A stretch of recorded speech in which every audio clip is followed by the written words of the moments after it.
ஆனால் இதெல்லாம் அவர் உருவாக்கிய கோட்டை என்றும் தனது கடின உழைப்பாலும் அர்ப்பணிப்பு உணர்வாலும் இந்த நிலையை அடைந்துள்ளார் என்றும் ஒரு சிறிய பெண்ணாக தொடங்கி இன்று தேசிய நட்சத்திரமாக உயர்ந்துள்ளார் என்றும் இதில் முழுக்க முழுக்க அவரது கடின உழைப்பே உள்ளது என்றும் கூறினார். அந்த கடின உழைப்பால் தான் இதையெல்லாம் சாதித்துள்ளார் என்றும் 1000 கோடி 2000 கோடி என்பது அவரது கடின உழைப்பின் பலன் என்றும் கூறினார். அவருடன் பணிபுரிந்தது மகிழ்ச்சியாக இருந்தது என்றார். இசையமைப்பாளர் தேவிஸ்ரீ பிரசாத், கலை இயக்குனர் தோட்டா தரணி ஆகியோரை பாராட்டினார். படத்தில் நடித்த நடிகர் நடிகைகள் மற்றும் தொழில்நுட்ப கலைஞர்களுக்கு நன்றி தெரிவித்தார் தனுஷ். அவரது ரசிகர்கள் தனுஷுக்கு பெரிய மாலை அணிவித்து கௌரவித்தனர்.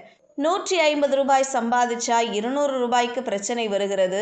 அதே போன்று 1 கோடி சம்பாதிச்சா 2 கோடிக்கு பிரச்சனை வருகிறது. ஆகையால் எல்லா இடத்திலும் பிரச்சனை இருக்கிறது. இஎம்ஐ, லோன் என்று எல்லா பிரச்சனையும் உண்டு.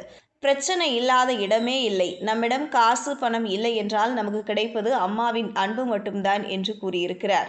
மேலும் ஒய் திஸ் கொலவெறி பாடலில் அந்த கொலவெறி யார் மீது என்று நிகழ்ச்சி தொகுப்பாளர் கேட்க அதற்கு தனுஷ் எந்த பதிலும் அளிக்கவில்லை என்பது குறிப்பிடத்தக்கது. இதுபோன்ற செய்திகளை தெரிந்து கொள்ள செய்தி புனலுடன் இணைந்திருங்கள்.